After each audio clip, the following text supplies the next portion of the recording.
painful journey of survival. It started 22 years ago when he had a heart attack at age 35. This triggered the beginning of a life and death struggle that has lasted more than 25 years. Brian is here to share his story about how smoking can contribute to serious health issues, which he also writes about in his new book entitled Death, Living to Talk About It. Brian?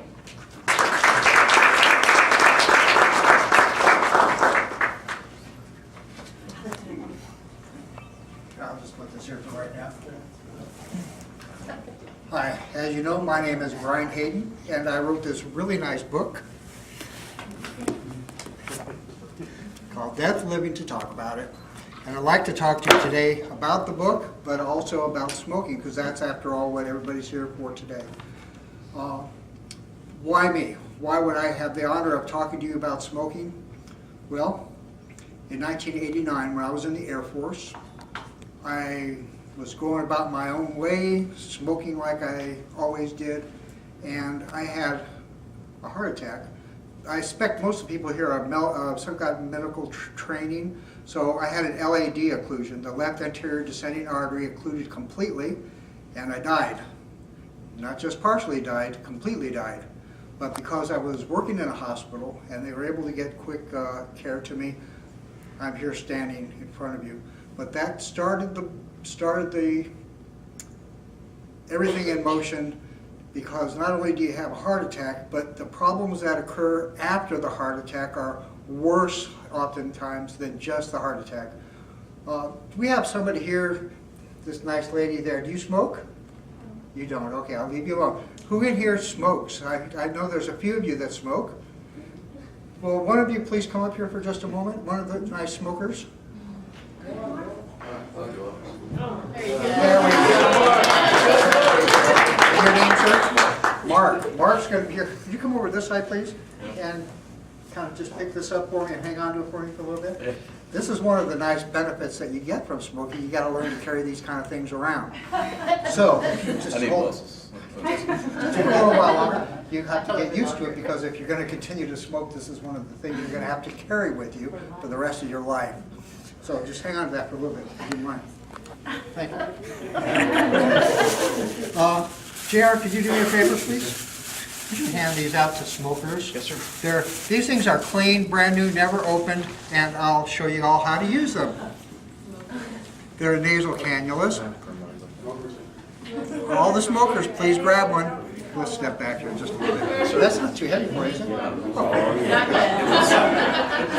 Wouldn't it? It does. It's like a backpack or all that.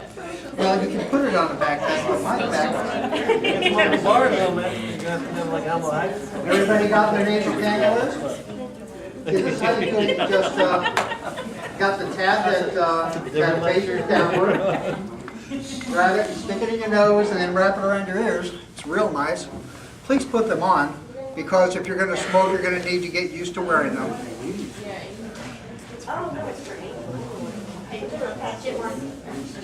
Oh yeah, Mark, you get to wear them. I'll put it on. Well, here, let me hold on to this while you put it on. Go ahead, just go ahead and stick it in your nose. If you're smoking, you're really going to need to learn to get used to these at some point. Pardon? Unless you're quitting, and even if you're quitting, chances are, hopefully you've been able to save your lungs. Good job. Here, hang on. Good thing I'm not shy. So let me share with you a little bit about the story and how you might, by hearing about my story, might convince you to stop smoking. Like I said, in 1989, I had that heart attack, which caused me to have to get out of the Air Force. So I got out of the Air Force, and I died again. I wound up with a complication called ventricular tachycardia. The left side of my heart is completely destroyed, and because it is destroyed, and my septum is destroyed, and part of the top of my heart was destroyed, I developed a really nasty ventricular tachycardia. Well, in 1990, they didn't have all these fancy little defibrillators that they built in and all those other things to keep you alive. So, of course I died. And they eventually had defibrillators where they built them in your abdomen, and you had to get it in your abdomen, and then they had to slice your chest open and sew these patches to the sides of your heart. And I lived with one of those for a lot of years. But luckily, after over 200 episodes of VTAC, which I would have died had I not had those things. Altogether, I've actually died over five or six times. I've had death-related incidents, which the defibrillator saved me from more than 200 times. Imagine being in a restaurant, minding your own business, and you get shocked. Well, it's a little stressful for the person getting shocked, but for everybody that was around me at this restaurant, they had to go home and change their clothes, I assure you, because I hollered and my arms went back, and it's very painful, and it's not a nice thing to have happen, and you don't want that to happen. A couple years ago, I was making a run for a heart transplant. Actually, it was in 2007, and I took a cigarette, and I had a cigarette. They don't give transplants to people with cigarettes that smoke. And they can tell because they test your blood for nicotine levels. And at that point, I had some nicotine in my system, and the doctor told me he wanted his my beeper back because I had smoked. So the only option left at that point was to go into hospice, where I was expected to die. You know what hospice is, right? That's where they put you, where you can relax and you can die in peace without any pain. Well, I was in hospice for 3 weeks, and finally I didn't die. So my wife packed up all the medicine, all the morphine, all the OxyContin, all the other stuff they give you, and gave it back to the doctor. And I realized I wasn't going to die at that point, at least not yet, although the doctor still said, you only got a few weeks to live, this and that. But at that point, that was the defining point that I thought that if I'm not going to die, I better damn well stop smoking. Now, you guys all have stuff on your desks, and what I'd like for you to do is just to test yourself, right, real quick. Try to pick something up. Try to pick something up. No, you picked it up. I don't want you to pick it up. I want you to try to pick it up. Yeah, exactly. What the heck does that mean? Try to pick it up. You want to try to stop smoking. Try to pick things up. I don't understand what try means. It doesn't work. Try doesn't work for me. I used to run hospitals for a living. And when an employee would come to me and says, Mr. Hayden, I'm going to try to do this for you. In my mind, I was thinking, they're just setting me up for a failure. They're not going to be able to do it because they told me they're going to try it. Don't try to quit smoking. An event in your life that's going to trigger something, and you've got to make the decision, I want to stop smoking. And until you get to that point where you want to stop smoking, it's not going to happen. For me, it was coming out of the hospice. I had another opportunity, and I used that opportunity to say to myself, I'm going to stop smoking this time. And I did. I did it with the help of all the things that Nicole said. I used Chantix. I had been on the patches and all these other things over the years and tried to stop, and of course it didn't work.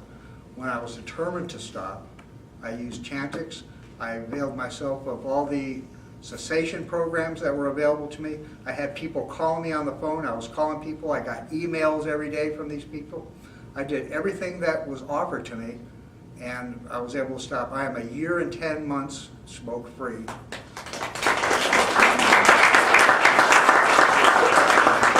Thanks, but it's better late than never. But the problem is that I've only got 40% of my lung function left. I've got emphysema, and while all the literature says that if you stop smoking, you're going to be better than you were when you did, and that's certainly true. But if you continue to smoke and mess around with these cigarettes, at some point in your health, there's going to be no turning back. You're going to get emphysema. You're going to have some other kind of problems. You're going to get lung cancer, whatever else that's inevitable with the use of tobacco. And even if you stop smoking, you're not going to be able to become healthy again. At some point, you may be at a point now, if you stop, that eventually your lung tissue will regrow to the point where you can be okay again.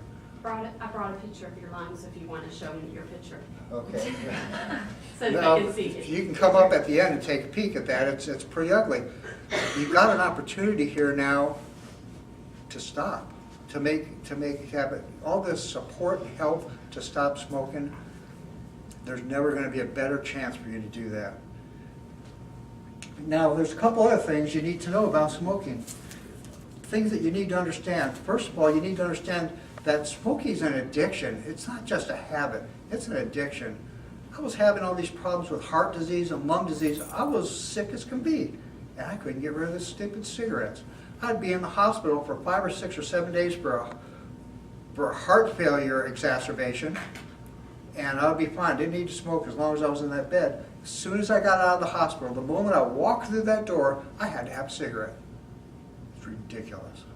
For those stupid little cigarettes to have such a hold on our lives, it's ridiculous. Another thing you need to know, and I've never been one for being really politically correct, smoking does stink. I'm sorry, guys. Your olfactory nerves are shot. If you smoke, your olfactory nerves are shot. You don't know how bad that stuff smells. I certainly didn't. I smoked for nearly 50 years. Almost 50. I'm only 57, 50, how old am I? 57, 58? Something like that. And for nearly 50 years I smoked. And I didn't realize how bad that stuff stinks. Because, you know, you smoke it, you smell it enough, and the cholinesterase disappears from the nerves, and this happens and that happens, and you don't smell it anymore. You step away for a week or more, and those nerves start regenerating your ability to smell things. That stinks, man. Sorry, it smells. You don't realize it, but it's offensive.